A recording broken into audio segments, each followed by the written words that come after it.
واخيرا قدرت اقابل ابراهيم مازا. طيب يا جماعة، أنا حاليا لبست وجهزت أغراضي وحاليا منطلق. عندي تقريبا 4 ساعات طريق، الساعة 8:30 بركب بالقطار، والساعة 11:30 بكون موجود هنيك إن شاء الله.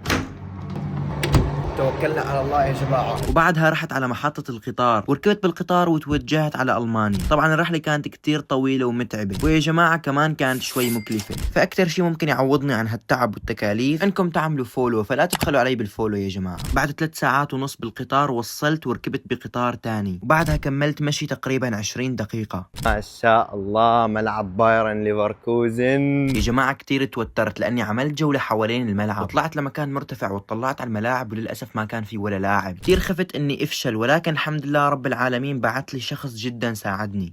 sorry, can I ask you something? هون يا جماعة حكيت له قصتي كاملة، وحكى لي إني لازم أروح استنى من الجهة الثانية من الملعب، ولكن لما عرف إني صانع محتوى قرر يساعدني وياخذني بنفسه ويدخلني للنادي. Guys, we are going. What's your name?